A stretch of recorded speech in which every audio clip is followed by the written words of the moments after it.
My name is Yi Qing, and I'm a level 0 abyss collector. Because of this, I can't inflict any damage on monsters, so my survival relies solely on collecting the leftovers discarded by adventurers. As a level 0, I'm considered a burden by the members of the Force Clan, a useless piece of trash. Sure, you could say I live like trash, but I certainly won't die like it. Alright, I know the story started out of nowhere, so let's take it easy and rewind a bit. Let's go back to a place called City G, specifically in front of an entrance to a level C abyss. And that guy over there running away from a monster that looks like a kraken, yeah, that's our protagonist. As I mentioned before, his name is Yi Qing, an experienced abyss collector. His daily job is to collect and classify the trash left behind by adventurers who slay monsters. He does this because the abyss administrators don't allow these resources to fall into the hands of ordinary people. And the reason for this is pretty clear. After all, a level C crystal is worth more than 50,000 each. But as we already know, someone labeled as trash is never treated well. Suddenly, a guy approaches the protagonist, warning him to take good care of the items and not even think about stealing anything, as he knows what would happen if he did. However, the protagonist calmly responds that he's fine and wouldn't do such a thing. To explain the protagonist's work in more detail, he collects trash, right? So, in this case, the adventurers kill the monsters, and if they fail to do so, the low-level collectors, who are level 0 players, have to risk their lives. So, it's no exaggeration to say this job could cost someone their life. Oh, and about the salary, the base is 300 yuan, and the collector can earn 1,000th of the value of the trash collected, which would be around 600 yuan. But after deducting the agency's 30% fee, he takes home about 540 yuan. By that point, the protagonist had saved about 670,000 yuan, but that still wasn't enough. Just then, a guy who seemed to be a miner asked the protagonist if he was looking for work. If so, he had a job that paid 3,000 yuan. Hearing this, the protagonist immediately accepted. The man then informed him that if he was serious, he should follow the group that was there. The scene then cuts to a bus. Inside, there were several people heading to a shopping mall in the city of Xianfeng, which, according to what they knew, had recently transformed into an abyss classified as level A. This explained the high commission because, from what they'd seen, every group that had gone there had been decimated. But this time, the task was relatively simple. They just needed to retrieve the equipment from the previous group that had been wiped out. Even though it sounded simple, it wasn't easy. Someone asked why the abysses were now managed commercially. I've been talking a lot about these abysses, so let me explain a bit more about them. 10 years ago, abyss portals appeared out of nowhere. With that, the creatures of the abyss were revealed to humanity. Only those who awakened a class had special abilities to harm these beasts. And upon their deaths, people discovered that, besides magical crystals as a source of energy, the beasts also dropped various weapons and magical items. It was akin to discovering a new continent for the second time, and humanity quickly focused on developing the abyss. However, as a result, many traditional companies went bankrupt, and society's money was funneled into this new market, the abyss industry. But what happened to the people who didn't awaken? Simple, they had no place in society. They couldn't find jobs because you had to be awakened to secure employment. As a result, the vast majority were treated like garbage. And that's where they came in, offering large sums of money up front. However, in return, people had to guarantee their most valuable asset, their organs. Of course, those labeled as garbage by society saw this as an escape. But most of the time, people just ended up screwed. Others just wanted to save their loved ones. Some thought it was better to die immediately than to live their whole life being treated like trash. And some still clung to hope. So they finally arrive at the work site. Staring at the portal before him, the protagonist thinks, this time, I need to work hard, make money, and come back alive. The protagonist then enters the popular shopping mall in the city of Xianfeng, which had actually become a level B abyss. He was awestruck, as he had never entered such an abyss before. At that moment, a loud sound echoed through the corridors, revealing several bloodthirsty wolves. A group of hunters then formed up. They remarked that it should be easy, as it was just a pack of level 1 spiritual wolves. With their first move, they threw a fireball, exploding the wolves and causing the rest to retreat in fear. But just because they were level 1 didn't mean they posed no danger, so the hunters needed to stay alert. The goal of today's mission was to reach the 5th floor, but according to one of them, it seemed the shopping mall had tripled in size and increased 5-fold in height due to becoming an abyss. The guy in glasses explained why. This is the effect of abysmalization, he said. It's like a copy of the real world used as a base to create the dungeon, but its internal structure has been completely distorted. In short, it's like Control-C, Control-V, copy and paste to infinity, blow it up in size, and throw in some monsters. As their mission was to find the items from the previous group, the guy in glasses sent the trash collectors to search for bodies instead of just trailing after the group like flies. Since they were level 0 players, that was all he was good for. As protagonist walked through the dungeon, he was still amazed by everything around him. But he didn't watch where he was going and tripped, falling to the ground. Out of nowhere, the guy with the bandana got extremely angry. He grabbed protagonist by the shirt, pinning him to the wall, and angrily called him trash for bumping into him. He warned protagonist to be more careful because he almost killed him, thinking he was a monster. However, the guy who seemed to be the leader of the group told him to knock it off, reminding him they needed to complete the mission soon. With that, bandana guy just tossed protagonist to the ground, saying that trash belongs on the floor. Deep down, protagonist was already used to it. No, rather, he had adapted to it because no one truly gets used to bad things. A burden to society, a useless person, garbage. These were the collective terms society used for level 0 people. But they didn't know who our protagonist really was. And if anyone should be called garbage, it was these adventurers for letting a monster slip by. How was a level 0 protagonist supposed to deal with that? All he had on his side, besides the wolf, was a wooden shield and a level 1 flagpole. And on top of that, the monster was injured and separated from the group, making it the perfect opportunity. Protagonist charged at the monster, landing a blow to its head. But with his level, he dealt 0 damage. Seeing this, his trashy colleagues mocked him, saying he was stupid for not realizing he couldn't damage monsters because he wasn't awakened. But of course, protagonist knew that. As a level 0, all his attack stats were level 1, and with such weak attributes, not even the weakest monsters could be harmed by his attacks. Protagonist knew this better than anyone, and that's precisely why he chose to take even greater risks. After all, as our dear friend Albert Einstein said, insanity is doing the same thing over and over and expecting different results. Oh, and speaking of adventurers, bandana guy, who had pushed protagonist against the wall earlier, remarked that the collectors were probably trembling with fear after seeing those monsters. The group leader also commented that the collectors were truly unlucky. As hunters, they earned a fortune just by killing a few monsters, while collectors lived off the leftovers. Since they had already taken most of the valuable items, the collectors were practically useless at this point. But at that moment, a member of the group noticed that a monster had slipped past them, and screams echoed down the corridor. Bandana guy was already on edge because, as their boss had said, the collectors were completely useless. Back on the other side, protagonist was being attacked by that wolf. Even though the wolf was injured, protagonist was still getting beaten up, but he refused to die like a piece of trash. At that moment, protagonist managed to stab the monster in the eye with his stick, landing a critical hit that only dealt 1 damage. And it just so happened that the monster needed exactly 1 more damage to die. Even though others might see this as a trivial fight, for protagonist, it was as if he had become a hero. But as we've seen in other stories, when the hero becomes the strongest, betrayal often follows. Bandana guy approached protagonist, sarcastically praising him for defeating the spiritual wolf alone. But he questioned who protagonist thought he was, acting like a hero, and asked if he was tired of living. After all, they weren't spending money just to buy his body. However, protagonist wasn't listening. He remembered there was more than one way to awaken a class. When a level 0 player's experience reaches level 1, they can awaken a class, making it easier to obtain a hidden class. But reaching this goal was tough, as they needed to find a way to gain the necessary experience to level up. This was extremely difficult for a level 0 player who couldn't deal damage to monsters. However, after years of risking his life and looking for critical attack opportunities to land at least 1 damage, little by little, day by day, hunt after hunt, his hard work was finally recognized. Even though he wasn't a hero who defeated a great monster, he had already been betrayed enough by life, and now it was his turn to take revenge on fate. Bandana guy was shocked to see that protagonist had gained enough experience to awaken a class. We'll see. Protagonist's body transformed, and his class was revealed as Garbage Collector. His level for the rest of his life would be 1. Seeing this, the bandit couldn't help but laugh. Even after awakening, a garbage collector would still be a garbage collector, and to make matters worse, he wouldn't progress past level 1. Protagonist, who had only 1 opportunity in life, had awakened as a garbage collector, a job literally tied to trash. But setting that aside, bandana guy declared, "Listen well, level 1 garbage collector. Now you're the only one responsible for cleaning up." After bandana guy started to walk away, protagonist began to think. Garbage collector is very weak, and if the maximum level of a garbage collector is 1, he couldn't increase his attributes through leveling up. So what the heck was a garbage collector supposed to do? Looking at the wolf he had killed, the system notified him that it had found a low-level recyclable item. It asked if he wanted to recycle it. Naturally, he accepted, and a portal with several hands emerged behind him. Of course, this left him very surprised, but also filled with more questions, wondering wondering what the heck this ability was. And although it was strange, it looked really cool. The system began decomposing the trash, and after the decomposition was complete, protagonist received a soul impulse and 3 attribute points. This was incredibly absurd, so he opened the system window. To use the soul impulse, he needed 3 agility points. Since he had gained 3 attribute points from collecting that corpse, he invested everything in agility. After meeting the requirements to use the ability, he activated it and an aura surrounded him. He wondered if it had worked because he didn't feel any different. But suddenly, Bandana Guy told him to hurry up because he was taking too long. Feeling reinvigorated, protagonist started running, but he was moving too fast. It seemed that in addition to improving his running ability, he might also need to boost his vision attribute because once again he tripped over a root and fell to the ground. Now he realized that the ability had indeed worked, but since he had already used it, it was now on cooldown. However, this wasn't a problem. After all, there were several bodies in front of him that could be recycled. So maybe being a garbage collector wasn't so bad after all. After collecting all those wolf bodies, protagonist gained several attribute points. When he first recycled a wolf's body, he received the soul's impulse, but the subsequent times, he didn't gain any new skills. The rewards for recycling large quantities of the same type of body gradually decreased. In short, he needed to find different bodies to recycle and earn rewards until the end. But returning to his current attribute points, he had already accumulated 111 points. The question was, which attribute should he increase? Well, since he didn't know how a garbage collector was supposed to fight, he decided to distribute all his points evenly. In the end, he ended up with 20 points in all his stats. Meanwhile, back on the hunter's side, they were still fighting some wolves, and the group leader turned to Bandana, asking if protagonist had really changed his profession. The class he mentioned was probably a hidden one, as the leader had never seen it in the Great Class catalog. But the guy with the glasses ruined the fun, explaining that every year, hidden classes are added to the catalog. However, the rankings of the more valuable classes never change, so most hidden classes are just for fun. Bandana commented that protagonist would probably end up as, at best, a Class F hunter, slightly stronger than level 0 players, meaning the changes would be minimal. Hearing this, the leader said they shouldn't worry anymore and should just keep moving. But then, a massive root sprung from the ground, surprising everyone in the group as they faced a terrifying monster. It was a skull with several roots protruding from its mouth, and on its back was a figure nailed to a cross. The leader of the group remarked that this must be the leader of the previous group that had been decimated. This was strange, as they had only been in the abyss for less than 48 hours, so how had the bodies decomposed so quickly? Furthermore, they had only encountered low-level spiritual wolves along the way, but the hunters from the B+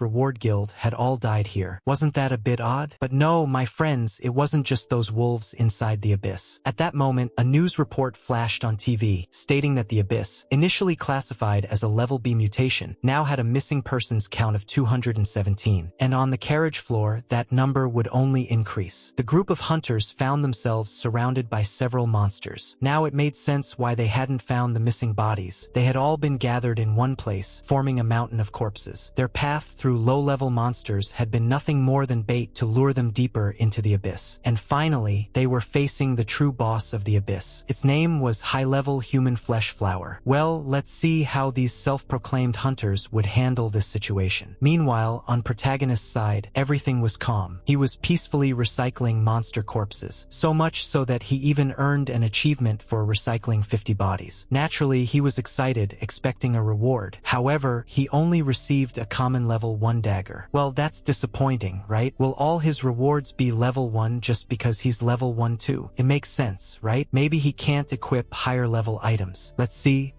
But what didn't make sense was the situation he was about to face. As he turned around, a woman, or at least a corpse of one, started running towards him with roots protruding from her mouth. Of course, this terrifying sight scared protagonist. In his fright, protagonist managed to dodge her attack, and while doing so, he realized his body was more agile. Up until now, he hadn't tested his new body with its improved attributes. Now, he could feel that he was stronger. However, he couldn't afford to be wrong. It would be useless to be strong if he ended up dead. Once again, he managed to dodge the attack. After repositioning himself, he activated the Soul Race ability, and now it was his turn to strike. As an awakened, he would no longer deal 0 damage. When he attacked the woman, or whatever that corpse was, the system notified him that the attack had 20 strength, causing a penetration effect on the target, with physical damage increased by 100%. It seemed those 20 lucky points were really paying off. Thanks to his intelligence, which was also at 20, his perceptiveness had significantly increased, allowing him to detect hidden information about the target. Now, he discovered that it was a parasitic human essence. His perceptiveness was sharp enough to even reveal its weaknesses: fire, the neck, and a connection point, though he wasn't entirely sure what that meant. Armed with this information, Protagonist closed in on the monster. Just as the attack was about to hit him, he dodged at the last second. Repositioning himself, he summoned his dagger and aimed for the neck, which was likely the connection point. With this strike, Protagonist's luck activated, causing a bleeding effect on the monster. And with that blow, he finally managed to defeat the creature. Thanks to his 20 points in Constitution, the poison, which was essentially the monster's blood, had no effect on him, canceling out its toxicity. Naturally, Protagonist was thrilled to have finally defeated a monster on his own for the first time. And, of course, he didn't hesitate to recycle the monster in front of him. Through recycling, he acquired a passive ability called Toxic Metamorphosis. This ability was incredibly appealing because it reversed the effects of poison. Whenever he was poisoned, he would gain a random attribute instead. Naturally, he accepted this ability. He also gained some attribute points, which he distributed evenly, just as he had done before. To test if the ability was working, he quickly pulled out a highly toxic potion. You know the saying, right? Who knows? Does it live? So he drank the potion. The ability seemed to be functioning properly. Due to his ability, the poison was converted into a buff called Mental Vigor, which doubled all his base attribute values for a duration of 10 minutes. But this time, Protagonist was a bit smarter, and he invested the rest of his points in intelligence so he could uncover more hidden information about his targets. Just then, more monsters appeared. Protagonist wondered if the guys ahead had let these monsters escape. But it wasn't just one or two, it was thousands. Protagonist began to remember all the words people had said to him. A burden to society, a waste, useless. That's what they used to call him. But now he could proudly say it out loud. My name is Yi Qing, and I am a garbage collector. Meanwhile, the hunters were taking a serious beating. Some managed to defend themselves, but even though these monsters were corpses, they were stronger than when they were alive. And of course, the boss monster was a nightmare. Faced with this terror, the hunters began to flee, but one by one, they fell. The leader of the group stayed behind to try something, but Bandana, thinking to himself, realized he didn't want to die there. He was only in it for the money. Suddenly, the leader's body became paralyzed, and he asked Bandana what he was doing since they were on the same team. But Bandana coldly explained that he needed the leader to stall the monster so he could escape. He even promised to light incense for him when he returned. Yeah, folks, it's in situations like these that human nature truly reveals itself. While Bandana was plotting what he'd say to the others once he got out, he unexpectedly ran head-on into our protagonist. Bandana was shocked to see that Protagonist was still alive, and Protagonist didn't hesitate to declare that Bandana was the real trash, betraying his team just to survive. Bandana noticed that Protagonist was recycling the monsters, but he had no idea about Protagonist's ability. But that didn't matter. He couldn't let Protagonist live because he feared Protagonist would reveal that he had left his team to die. Bandana slapped Protagonist across the face and sneered, "Don't you want to get stronger? Don't you want to stand out? Now's your chance. Go ahead and be monster food." He kicked Protagonist, but Protagonist was stronger, so the attack had no effect. Protagonist calmly declared, "Since you're trash, it's time to recycle you." At that moment, Bandana began to be recycled, but he was so worthless that he couldn't even be recycled. However, attempting to recycle something unrecyclable caused Protagonist's ability to evolve and change. Now, he could recycle abilities with the target's consent. This was a bit strange because Bandana was unconscious. Did that count as consent? Nevertheless, Protagonist accepted the situation and gained a wizard's experience card, which granted him the ability to control flame fields. As Protagonist was processing all of this, several monsters were closing in on him. He didn't really know how to throw fireballs. After all, up until now, he had been just a garbage collector. However, he tried anyway, triggering a massive explosion that wiped out all the monsters in front of him. But instead of celebrating, he was stunned, not because of the attack's power, but because he had obliterated the monsters. This meant he wouldn't be able to recycle their bodies. But he couldn't let his guard down. Any mistake in the abyss could cost him his life. And of course, our protagonist knew this. Suddenly, an assassin monster attacked him. Although Protagonist managed to dodge, the monster countered quickly. Protagonist was scared because he hadn't learned any close combat skills. However, this would no longer be a problem. He spotted the body of the group leader in the distance and quickly recycled it, gaining the ability to summon a golden shield. With this defensive ability, even though it wasn't an attack, he managed to defeat the monster. Standing over the defeated monster, Protagonist quietly said, "Rest in peace." Then, he recycled that body too, gaining his first close combat ability called Dagger Proficiency. With this new ability and a purple aura surrounding him, protagonist started to look like a character from a certain famous work that I won't mention. So what's protagonist going to do now? Wasn't his mission to retrieve the bodies for a reward? If he kept recycling the bodies, wouldn't that mean his mission would fail? However, at this point, completing the mission wasn't as important as finding a way to survive. But apparently, all the bodies in that dungeon had been recycled or dragged away somewhere by someone. Oh, and for those who don't know what I'm hinting at, let's cut to an interview happening at the Abyss Supervisory Committee, more specifically in the interrogation room. The agents were questioning Bandana, saying that he was the only survivor from that dungeon. Bandana claimed that the person he mentioned didn't exist. And the strangest thing was that when they found him, his level had dropped to 1, something that had never happened before. Like a madman, Bandana started shouting, "I told you, my abilities were recycled by that person. That's the proof. That person, that garbage collector, he did it all. That's what I believe." However, the agents thought he had stayed too long in the abyss and cried so much miasma that it ended up causing several hallucinations. To explain a little more about what happened to the protagonist after that, he sold all the crystals he had gathered on the black market, but he only received about 30% of the money, and since the crystal trade had always been monopolized by big companies, private sales were illegal. The black market always charged more than 70% as a handling fee, and the crystals he sold were barely enough to pay off the debt he owed to the loan sharks from previous years. To make matters worse, he couldn't keep using his recycling ability in front of others because he feared being reported to the supervisors. Not to mention, he had awakened an occult class, so it wouldn't be impossible for them to turn him into a lab rat. For this reason, he had to hide his ability for the time being. At this moment, a man at the front of the group began to declare, "This is an abyss that has just appeared, and everything is still unknown. I assume you're aware of the risks, so the rewards will be doubled. Only those who are qualified may come forward and sign up, and let me emphasize, only those above rank B are eligible." The protagonist asked if he could qualify. When someone asked him what class he was, he replied that he was a level 1 garbage collector. Of course, upon hearing this, he became the target of laughter, with people saying that even trash dared to become a hunter. But because of his courage, he was allowed in, though only with the garbage collectors. In fact, the protagonist was counting on this, as they'd lower their guard because he seemed weak, and since he would be in the back, no one would notice when he recycled the bodies. At that moment, a woman arrived, and everyone was surprised. She was someone who had awakened a god-chosen class, and she was known as Lu Xinggran, the god-chosen daughter. She declared that they could take him since he'd be useful enough. However, one of the guys wasn't very keen on it, since the protagonist was a level 1 rookie without any qualifications. But Xing Hanan said it didn't matter if he was a rookie because, to her, everyone else there was just a placeholder. Reluctantly, the guy agreed, as they were only there to protect her, being sent by her family. So they had to follow her words to the end. The protagonist felt relieved, thinking he'd be kicked out of the group before even starting, but strangely, Xing Hanan had her eye on him. As she looked at him, the protagonist had a flashback to 2 years earlier, when he dealt critical damage to a monster and protected her, which surprised her since he was just a garbage collector hunting demonic beasts. However, he wasn't actually protecting her. He had finally managed to kill the monster for the first time and gained a single experience point. Seeing the protagonist's reaction, she thought he was crazy. She had even heard rumors about people like him, but didn't expect him to be one of them. She questioned if he was really just trying to gain experience, and the protagonist gave the most obvious answer, "Of course, it's for the money." However, Xing Hanan believed he was risking his life for just 1 experience point. And at that moment, "My friends," the protagonist began to lash out, saying, "What do you know? You people with awakened classes think you're so superior. How could you possibly understand how bitter and hard life is for us trash?" She had left the group and pushed ahead, putting her life on the line, fighting so many demonic beasts. He asked, "What are you trying to prove?" Xing Hanan simply said it was obvious. She wanted to get stronger and be the first to conquer that place. The protagonist was puzzled, asking, "What place?" But she didn't answer. Instead, she asked him another question, "What's your real goal in getting a class?" And this time, he gave an honest answer, "My family. I want to get stronger to protect my family." Upon hearing this, she asked for his name, and after he introduced himself, Xing Hanan declared she was rooting for him. She said that after he got his class, he should join her group, as they would conquer that place together. The protagonist was surprised by her reaction and the way she was treating him. He agreed with her, saying it wasn't good to waste time since it was dangerous, and joked that he'd get there first. She teased him back, saying they could settle it once he changed his class, as she had just killed 30 demonic beasts on her own, while he had barely killed one. She even joked, saying that counted as 0.5. I'm not sure what she meant by that 0.5, but let's move on. At that moment, some men in suits guards, probably her guards, were extremely worried, yelling that she shouldn't go so deep into the abyss alone and that she shouldn't be hanging around a garbage collector. Then they began to pull her away. Suddenly, she threw something to the protagonist, telling him to catch it. When he did, he saw it was one of those monster crystals, and that's when she said, "That's your 0.5 reward." And that, my friends, was the beginning of the protagonist's crazy and arduous journey. The guys pulled Prota out of his daze, telling him he needed to get the crystals soon. Hearing this, Prota, in a loud voice, indirectly directed at Lu Xingran, declared that he would do his best not to hold the group back. And I think she kind of got the message, right? Then she added that everyone should gather their equipment, because it was time to leave. So the rest of the group agreed. Internally, Prota thought to himself that this time he needed to work hard to make some money and return. Yeah, it seems like now he's actually going to earn a bit more, right? Because before, he had nothing, he was weak. Back when he escaped the abyss last time, he mastered the skills of a shield warrior, assassin, and berserker, eventually obtaining a boss-level ability. That ability was the super regeneration of the human flesh flower. And because of how Prota distributes his points, it didn't matter what path he chose. There would be no weaknesses. After all, his points were evenly spread. If this continued, when he hit 100 points, all his stats would be the same. After recycling all the monsters from the previous abyss, one question remained. At his current status, how did he measure up to others? To figure this out, he used his perception ability, and the guy standing in front of him only had 12 strength and 1 intelligence. To get a rough idea, strength works like this. 1 point of strength equals the strength of a normal human. So, since that guy had 12 strength points, he was roughly 12 times stronger than an average human. As for Prota, with his 100 points in strength, he was 100 times stronger than a regular person. While he was pondering all this, Prota accidentally stepped on a trap. A wall came rushing toward him at high speed, causing a lot of noise as it collapsed. Everyone turned around, wondering what had happened. In a somewhat deadpan manner, Prota remarked that the walls seemed to be slightly out of place. Oh my god, the guy just stopped the wall, that wall monster, with his bare hand. No, he's strong now, gone from trash to luxury, from trash to power, I don't know. Then, to save face, someone up ahead shouted that they had found a chest. But they needed to be cautious, right? After all, they were still in a dungeon. According to one of the guys, they couldn't open the chest because they didn't have an assassin with them. That chest was at least rank A out of nowhere. Prota declared he could give it a try, and shortly afterward, he opened it, leaving everyone stunned. The guy who found the chest, apparently the group's leader, explained that lockpicking was a skill only an assassin above level 5 could learn. But Prota quipped that even a level 1 trash picker could learn useful skills because they often found locked chests while scavenging trash. Since that was settled, Lither announced they should move on, and later they would divide the loot. A bit further ahead, Prota asked everyone to wait because he sensed something there. He threw a stone at the wall and kicked it, activating several traps. People began wondering if he was really just level 1. Again, Prota played it off, saying this was normal for a level 1 trash picker who had faced many hardships and so on. Meanwhile, Xing Prota looked on. The others ended up believing him, right? Especially since he had a skill called Fire, which made people more susceptible to trusting him. Meanwhile, the leader was dividing the spoils, and Prota received a broken mace at level 1. Obviously, it was garbage, fitting his role. So I guess that made sense, right? There didn't seem to be many people there who were fond of Prota, and soon they reached the boss's room. Wow, that was fast. What kind of time skip was that, DM? And there was nothing in the boss room, no monsters, just a tablet and like a Khaleesi. In reality, this wasn't a boss room, it was a bonus room. No monsters, just treasure. But Xing Han warned them not to celebrate too soon. Monsters could still show up. Karen, who had just 1 point in intelligence, insisted it was impossible, that the only thing there would be that stone tablet. And since it seemed to be the final treasure, they were ready to leave the abyss. But at that moment, the blood trial began. This wasn't a bonus room, it was a trap, known as the Blood Nightmare. Xing Han quickly ordered everyone to prepare for battle. Suddenly, slimes with skulls inside them appeared all around. No idea what that was. Seeing this, Prota silently decided that he should avoid revealing his full strength. He planned to use only 25% of his power and activated the Ring of Weakness. When he got this item earlier, he had no idea why he would use such a stupid thing. It was trash. But now, he found a use for it. See? Trash can have value depending on the person. A bit of philosophy for you. Meanwhile, everyone was surrounded, except for our protagonist. Using his ghost impulse, he defeated several monsters in front of him, catching Xing Han by surprise because he did it with just 1 strike. But hey, they're in a dungeon, folks. Losing focus for even a second could mean death. Though, of course, I'm telling you this, not Xing Han.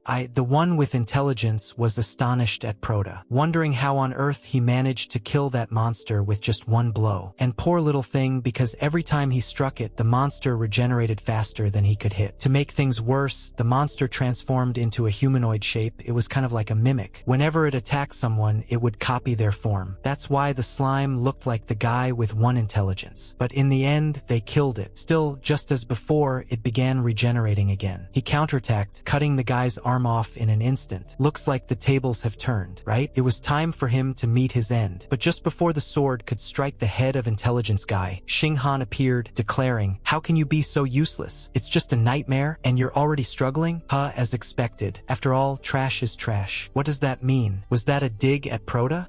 I don't think so, because Proda is like premium trash now, right? Like, the guy is on a different level. He's still trash, but not really trash, I guess. Anyway, more of those creatures that resembled intelligence guy appeared, but this time, the mage started casting spells to try to stop them. However, the hero this time was our protagonist, who disintegrated those blood nightmares. And of course, with such a huge explosion, the crowd went wild, saying it was an infernal explosion spell, at least rank S. Naturally, everyone started questioning if it was a glitch because, after all, Proda was still just level 1. But the monsters kept coming on Proda's side, continuing their attacks. It seemed like Proda was getting a bit annoyed, right? He even let out a loud scream, which froze the monsters in place, leaving them in shock. Taking advantage of their paralysis, Proda activated his other ability, Berserker Mode, which doubled his speed, strength, and damage taken. With this insane buff, he was slapping those creatures down left and right. But wouldn't you know it, the monster regenerated again. Doesn't it have some kind of core like the others? Otherwise, this thing would be immortal. Apparently, this wasn't normal because everyone there was terrified. It seemed like the monster was mimicking Proda.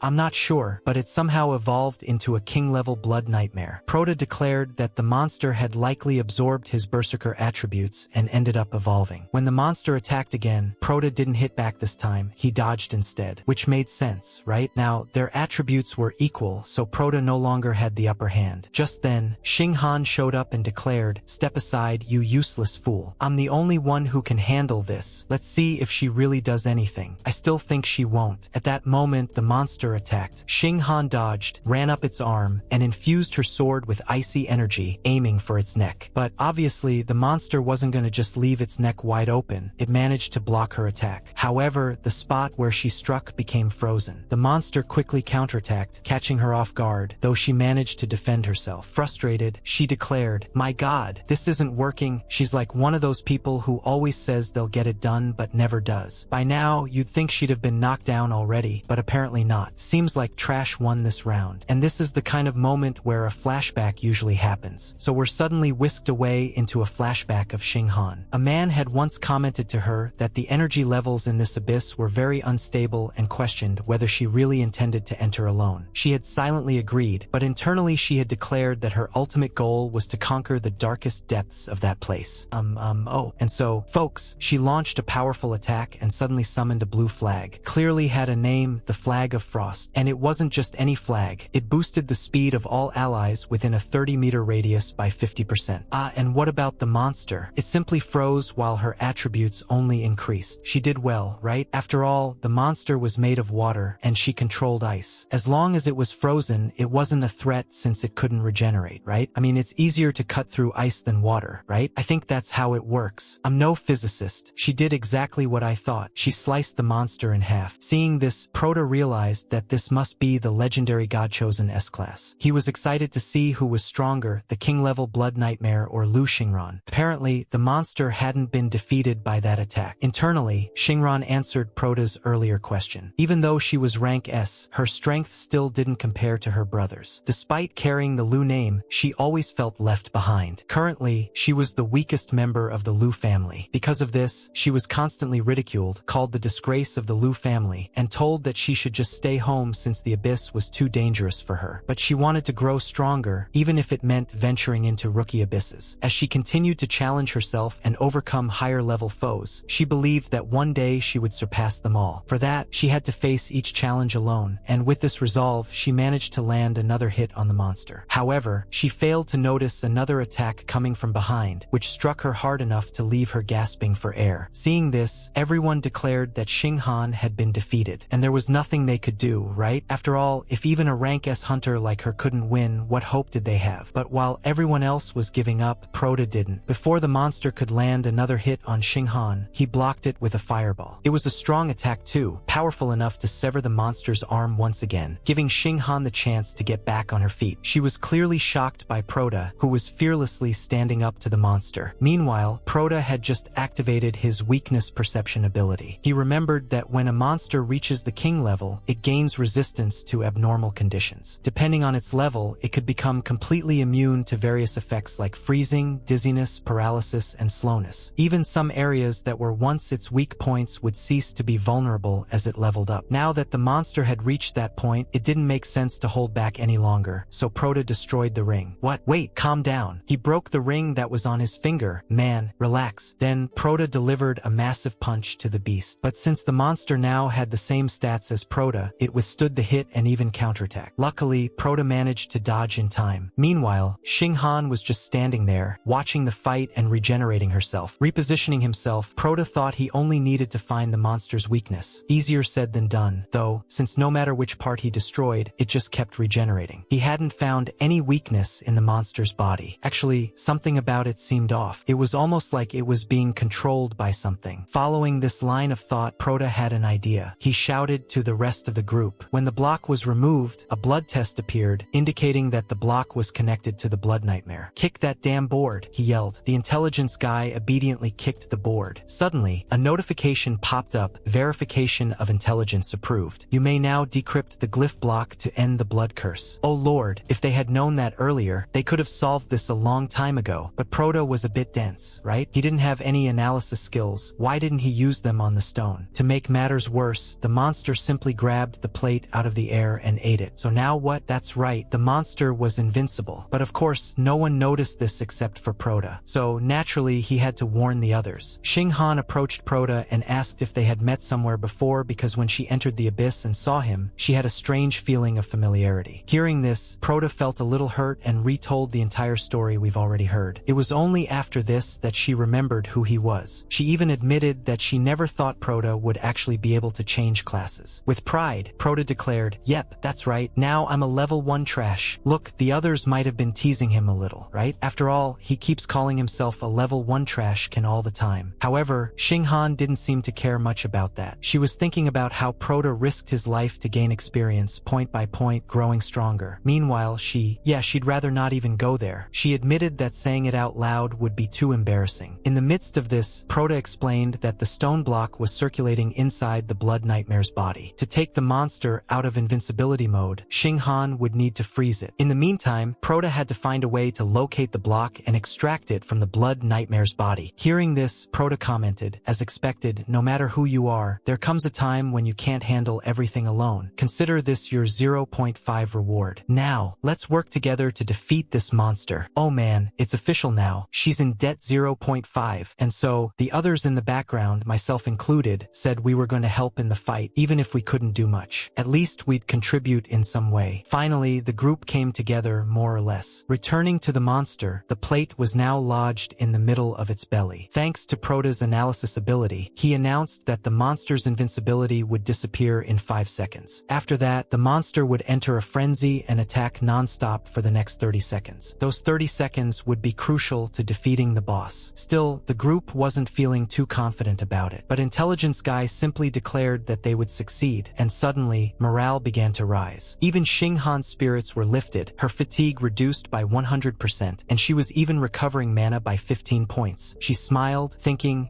even the trash class shouldn't be underestimated. Then she ordered Intelligence Guy to provoke the monster, which quickly targeted him. The next to make a move was the mage, who attacked the monster with some spells. While the spells hit, they had no significant effect. Proda reminded everyone that they needed to destroy the stone plaque. Without doing so, the monster would never be defeated. Xinghan asked what they should do next. Proda confidently declared that he could get the stone tablet. So, how was he going to get inside the monster? Proda answered that he'd cross through it, more or less. Acting on Proda's plan, Xinghan instructed the archer to shoot at the ceiling to knock down rocks and create platforms. The archer quickly complied, and taking advantage of this opportunity, Xinghan froze the lower part of the monster's body. Now, it was finally Proda's time to act. He rushed toward the monster, dodging all its attacks, tentacles to be precise. Even though he got scratched scratched a bit, it didn't matter much since his super regeneration had activated. As Prota advanced, Xinghan used the ice flag again, boosting his speed. Prota closed in on the monster, but it still wasn't the right moment. So he activated his rage ability, which increased his speed by another 20%. As a side effect of his transmutation passive, his speed increased by an additional 15% thanks to a slow potion he had taken earlier. This also gave him a bonus effect of hardened skin, raising his defense by 15%. Now he was ready, but then the monster lashed out with a tentacle, and since Prota was midair, he couldn't dodge. He managed to defend himself, but the impact sent him flying, and it seemed like his strategy had failed. As expected from a trash, right? He should have just stayed in his corner, or at least that's what he would have thought in the past. But now he activated his ability. Which one, you ask? Recycling. He ended up recycling himself, which caught both the monster and everyone around by surprise as hands seemed to appear out of nowhere. However, as we've seen before, his ability can't recycle living things. So, since his power couldn't recycle it, he simply hurled himself out with incredible force. That's exactly what Prota's ability did, threw him far across the battlefield. As he passed through the monster, he managed to grab the tablet lodged in its body. Then he muttered some crazy words that no one could translate. They were in Chinese. And with that, the blood trial was completed, leaving everyone stunned. Even Xinghan was in disbelief, wondering if they had actually won. The answer came quickly as everyone started leveling up, even Xinghan. However, our protagonist couldn't level up since level 1 was his maximum. At that moment, a chest appeared, revealing numerous items. Among them was a powerful dagger with an attack stat of 88, but it required a level 10 user. In short, Prota received a strong item but couldn't use it because of his level, despite being able to equip all the other items. Xinghan approached, thanking Prota and telling him that since he killed the monster first, he could decide how to distribute the items. Meanwhile, he wanted to discuss something with her. Later, outside the portal, a Charlie Chaplin-like figure began saying they should contact headquarters to send a rescue team. But from the portal came a voice saying they didn't need to. Xinghan emerged from the portal, which sent her colleagues and the journalists into a frenzy. They asked if she had really completed the portal on her own. She replied confidently, "Of course, how could I not? I'm rank S." Flashing back a bit, Xinghan had asked what Prota wanted to talk to her about. Prota explained that the Liyue group was facing some financial difficulties and, since they were cornered, he was willing to sell the items to her at a low price, around 500 magic crystals. She was surprised by the amount but accepted the deal since it was a bargain. Prota then added another condition. When they left the portal, she should pretend that he wasn't there and claim that she had completed the abyss on her own. This caught her by surprise, of course. Prota always seemed to want to hide things. It's one of those quirks of his. But what about Xinghan? It seemed like Prota was planning something, like she owed him something now. Meanwhile, Prota remained by the gate, sitting in front of the stone plaque. You might wonder why. Well, a spirit from the creature he had defeated lingered there. Reflecting on his journey, Prota remarked that it was just trash, and how it feared being trampled on. And if that were the case, it had better become stronger. With that, Prota activated his recycling ability, gaining a new ability that essentially allowed him to summon a clone. Not exactly a clone of himself, but a creature that mimics the strength of anything that hits it. It was similar to what happened during the battle. It was almost like there were now two of Prota. With this new power, future battles would be a bit easier. Shifting scenes to a cafe, Prota was analyzing the skills he had acquired. Since he had given the higher level items to Lu Xingran, he was left with the defective ones. Well, how's the guy going to use any equipment when he's stuck at level 1? All the level 1 gear is pretty bad. Is he just going to rely on his fists? On top of that, he'd just be stuck collecting a bunch of garbage. Well, the items he had were so weak that even the supervisors wouldn't care if he sold them secretly. But as Prota himself said, it was garbage, so no one would buy it anyway. As he sat back, his finger accidentally pressed the recycle button. He ended up recycling that hammer he had received from the group leader. At that moment, the system notified him that recycling processed selected garbage after it had been preliminarily classified. Speaking of what Prota gained from recycling, he earned a point called BP. BP is a universal substance extracted after recycling useless equipment. It can be used to upgrade, repair, and create new items. So, by gathering a ton of garbage and recycling it, Prota could accumulate a lot of BP points. And yes, by collecting enough, he could upgrade and create new things, just like he had mentioned before. Wanting to test it out, Prota pulled out a nearly broken dagger, the same one he had used against the boss earlier, and decided to repair it. According to the system, he needed 5 BP. To meet that requirement, he recycled for more weapons. Once the dagger was repaired, not only did its durability reach its limit, but its attack power increased by 1 point as well. So, basically, he could upgrade trade or repair items quickly. That dagger of his could potentially be upgraded infinitely. At least that's how it seemed for now. So he would have to keep upgrading his trash equipment to get stronger. It's pretty clear that's the path he's on. Oh, and Prota, well, he just completed the tutorial. Now that it's over, he received a trigger, whatever that means. So overall, this was quite the eventful journey for him. On the topic of why some people don't invest in mana potions, I can't agree with you, Jamiel. People often drain their mana before they even reach the boss's room, and then they have to retrace their steps to resupply. As a result, mana potions are essential survival tools for any group, and their value speaks for itself. Thanks to Prota's ability, he could even regenerate items, including magic potions, but it cost him 6 BP. However, things weren't so simple. Prota regenerated the potion, but its effect was random. Thinking about this, he decided to run another test. He asked the waiter for a container, and, as if recycling trash had become second nature to him, Prota prepared for the next step, regeneration. It was like a mini-game to him. He managed to do it perfectly, but the result was a bit odd. It was a recycled item, after all. It wasn't unusable, but it was strange. So, Prota ended up with 5 potions, though their taste left much to be desired. Still, they worked. Prota's mana increased, and his fatigue decreased. It seemed like the effects of the potions were random. Sometimes they completely restored fatigue, and other times they barely had any effect. That's what Prota meant by random. A little while after leaving the cafe, 2 guys approached Prota, asking if he was the Year King. One of them remarked that only a few days had passed, yet Prota's aura had completely changed. They speculated that he must have found some treasure while collecting trash. In reality, they had been looking for Prota for a while. He had almost been declared missing a few days earlier. Prota responded that he had paid all his bills and even settled his debts, so they shouldn't bother him. The guy pointed out that maybe Prota had paid his bills, but his work contract wasn't up yet. He shouldn't forget that he was still a garbage collector and needed to accept that fact. Trying to impress people wouldn't change that. The bald man then knocked Prota's glass to the ground, claiming it was Prota who had dropped it. He mocked Prota for daring to face off against a rank B hunter without understanding the consequences. At that point, the 2 men with the bald guy were ready to attack Prota. Unfortunately, Prota couldn't use his abilities. According to the regulations for awakened beings, the use of abilities outside the abyss was forbidden unless you were law enforcement or special police. If Prota wanted to use his recycling ability, he would have to find a blind spot in the cameras. The bald guy continued humiliating Prota, saying he would forgive him if Prota licked up the liquid on the floor. After all, he was a garbage collector and cleaning up trash was his job. But Prota refused. Just as the bald guy was about to hit him, he suddenly stopped and started screaming, "My God, Keezer?" Keezer, for those who don't know, is this blonde guy with a scar shaped like an X over his eye. He was terrifying because he was a rank S hunter. Keezer approached the bald guy and asked if he had gathered enough people yet. He wanted to know where the last person was. Then, turning to Prota, already annoyed, Keezer declared, "Hey kid, you're hired." Both the bald guy and Prota were confused. The bald guy protested, saying Prota was just a garbage collector and that Keezer was looking for someone who could at least defend themselves. Why would he choose Prota, who was just a simple garbage collector? But Keezer brushed him off and explained, "When you enter the abyss during the red moon, all the monsters become extremely ferocious. What I need is someone who can be used as bait. Strength doesn't matter." Hearing about the red moon, Prota's attention was piqued. During the red moon, the monsters in the abyss enter a frenzied state, which also leads to the appearance of rare monsters. The rewards for defeating them are doubled, and the quality of the magic crystals is among the purest. This news made Keezer very happy. He gathered everyone he had called, including some familiar faces. Many of them would have died if not for Keezer's intervention. But Keezer asked if Prota and Bandana knew each other. Prota quickly denied it. Keezer scoffed, saying it was obvious. After all, someone who killed his own teammates wouldn't have real friends. Prota, however, was curious about how Bandana had managed to get out of prison. Bandana explained that the committee had originally sentenced him to 15 years in prison. However, he sacrificed all his assets and paid a fine of 1.5 million to secure his release. And it was all because of Prota. Now, Bandana was broke, had lost all his levels, and had to start from level 0 just like a piece of trash. Boy, the plot takes a wild turn, doesn't it? Bandana even threatened Prota, saying if Prota didn't return his levels, he would report him to the World Committee. But Prota just smiled and said, "Oh, my friend, I dare you to say anything else, and I will literally turn you into trash and recycle you."